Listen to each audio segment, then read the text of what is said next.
Ikan ini benar-benar bisa terbang. Atau lebih tepatnya, meluncur di atas permukaan laut hingga puluhan meter jauhnya. Di Indonesia, ikan terbang mungkin bukan hidangan yang terlalu istimewa. Namun di Jepang, ikan unik ini justru memiliki pasar tersendiri, bahkan diolah menjadi bahan kaldu premium yang menjadi cita rasa berbagai masakan tradisional. Saat musimnya tiba, para nelayan Jepang akan mulai berlayar sejak petang hingga malam hari untuk memburu kawanan ikan yang terkenal cepat dan sulit ditangkap ini. Menggunakan jaring hanyut di tengah laut, mereka harus memanfaatkan waktu singkat sebelum kawanan ikan kembali menghilang bersama arus lautan. Lalu bagaimana sebenarnya proses para nelayan Jepang menangkap ikan yang mampu meluncur seperti sedang terbang ini? Rekayasa teknologi akan mengajak kalian menyaksikan seluruh proses penangkapan ikan terbang di Jepang.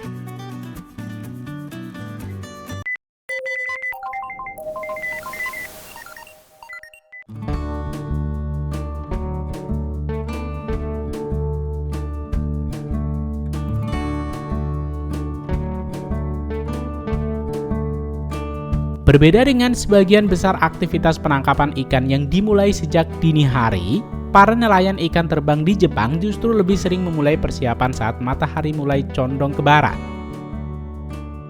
Waktu petang dianggap sebagai momen terbaik untuk mulai berlayar karena kawanan ikan terbang biasanya lebih aktif bergerak di permukaan laut ketika cahaya mulai meredup. Tidak seperti kapal penangkap ikan skala industri besar, sebagian kapal nelayan ikan terbang di Jepang umumnya berukuran relatif kecil hingga menengah. Hal ini membuat mereka lebih fleksibel mengikuti arah pergerakan kawanan ikan yang sering berpindah dengan cepat mengikuti arus laut dan perubahan suhu perairan. Di bagian dek kapal, para nelayan mulai memeriksa jaring hanyut atau drift net yang menjadi senjata utama dalam menangkap ikan terbang. Selain jaring, wadah penyimpan berisi es juga mulai dipersiapkan agar ikan yang berhasil ditangkap tetap segar hingga kembali ke darat. Setelah seluruh persiapan selesai dilakukan, kapal-kapal nelayan pun mulai meninggalkan pelabuhan. Pemilihan lokasi penangkapan menjadi salah satu faktor penting dalam keberhasilan mereka memperoleh hasil yang melimpah. Pengalaman nelayan dalam membaca arah arus, suhu perairan hingga kebiasaan migrasi ikan menjadi pengetahuan yang sangat berharga bagi para nelayan di Jepang. Berbeda dengan teknik penangkapan aktif yang mengejar kawanan ikan, nelayan ikan terbang di Jepang lebih banyak mengandalkan metode pasif menggunakan drift net atau jaring hanyut. Teknik ini memanfaatkan arus laut untuk membiarkan jaring bergerak secara alami mengikuti jalur berenang kawanan ikan. Ketika posisi kapal dirasa sudah tepat, para awak mulai menurunkan jaring secara perlahan ke laut. Proses ini harus dilakukan dengan hati-hati agar jaring tidak saling melilit ataupun bergeser akibat terpaan ombak. Dalam beberapa kasus, jaring dapat dibentangkan hingga puluhan bahkan ratusan meter, membentuk penghalang yang hampir tidak terlihat di bawah permukaan air. Pemilihan waktu pemasangan juga bukan tanpa alasan. Menjelang malam, ikan terbang cenderung bergerak lebih aktif di dekat permukaan laut.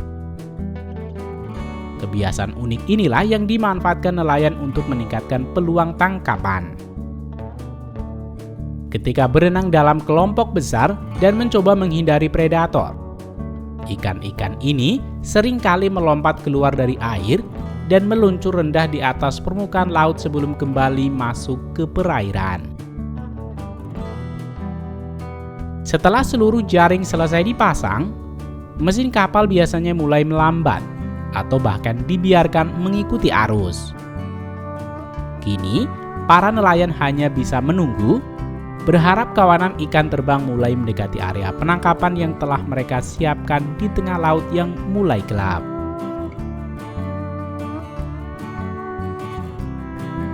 Tidak seperti beberapa jenis ikan lain yang tertarik pada cahaya terang, penangkapan ikan terbang lebih banyak bergantung pada ketepatan lokasi pemasangan jaring dan waktu kemunculan kawanan ikan.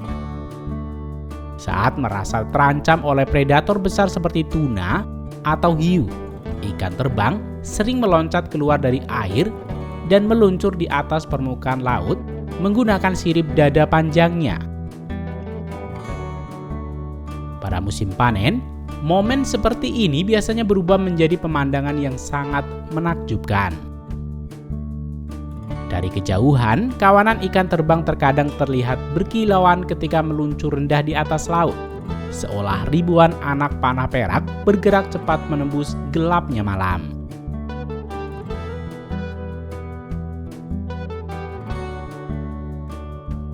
Namun bagi para nelayan, keindahan tersebut tetap disertai kewaspadaan.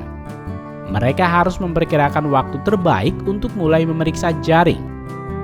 Terlalu cepat dapat membuat hasil tangkapan minim, namun terlalu lama juga beresiko merusak kualitas ikan yang terjebak di dalamnya.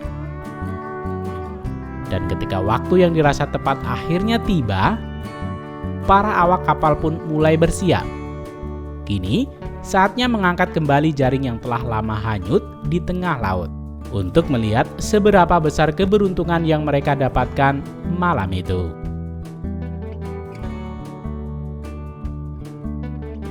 Pada musim panen, hasil tangkapan bisa terlihat sangat melimpah. Jaring yang baru saja diangkat terkadang dipenuhi puluhan hingga ratusan ikan terbang yang tersangkut secara bersamaan. Momen inilah yang menjadi hasil dari pengalaman panjang para nelayan dalam menentukan lokasi, waktu, dan arah pemasangan jaring di tengah laut. Para awak kapal kemudian bekerja secara cepat melepas ikan satu persatu dari jaring. Kecepatan menjadi hal penting karena kualitas ikan sangat mempengaruhi nilai jual di pasar Jepang. Ikan yang tetap segar dan memiliki kondisi fisik baik umumnya akan dihargai lebih tinggi, terutama jika nantinya digunakan sebagai bahan pangan premium. Namun menariknya, ketika musim ikan terbang mencapai puncaknya dan jumlahnya sangat melimpah, tradisi penangkapan di beberapa wilayah Jepang juga berubah menjadi pengalaman wisata yang unik. Tidak hanya nelayan profesional, para wisatawan bahkan dapat ikut merasakan sensasi menangkap ikan terbang langsung dari atas kapal. Dan berbeda dengan metode jaring hanyut yang biasa digunakan nelayan, pengalaman wisata ini dilakukan dengan cara yang jauh lebih sederhana, namun tetap menegangkan. Yakni menggunakan scoop net atau jaring serok bertangkai panjang.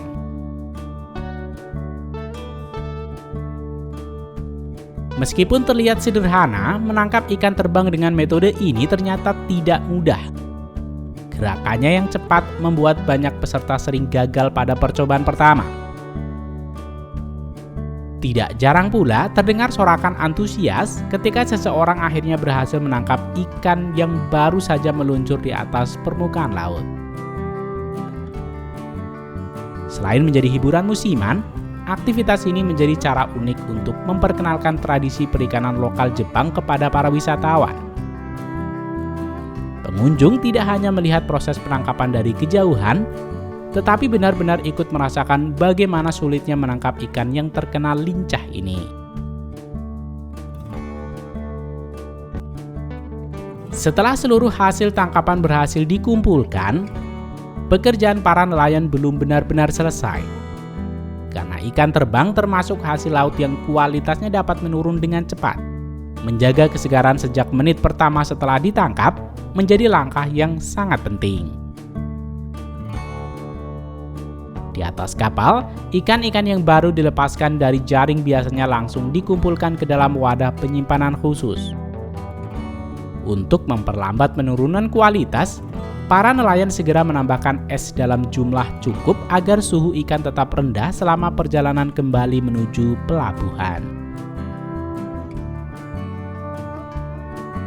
Setelah tiba di daratan, hasil tangkapan ikan terbang segera dibawa menuju pasar ikan atau pusat pengumpulan hasil laut. Di Di Jepang, tahapan ini menjadi bagian penting sebelum ikan didistribusikan ke restoran, supermarket, maupun fasilitas pengolahan pangan. Di tahapan ini, kondisi fisik ikan menjadi perhatian utama.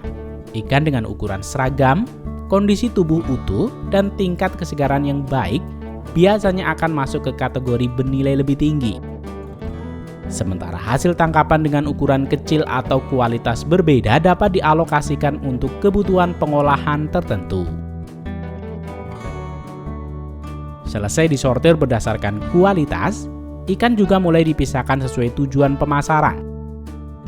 Sebagian dijual dalam kondisi segar untuk kebutuhan kuliner lokal Jepang, sementara sebagian lainnya dikirim menuju fasilitas pengolahan untuk dijadikan produk khas yang memiliki nilai jual lebih tinggi.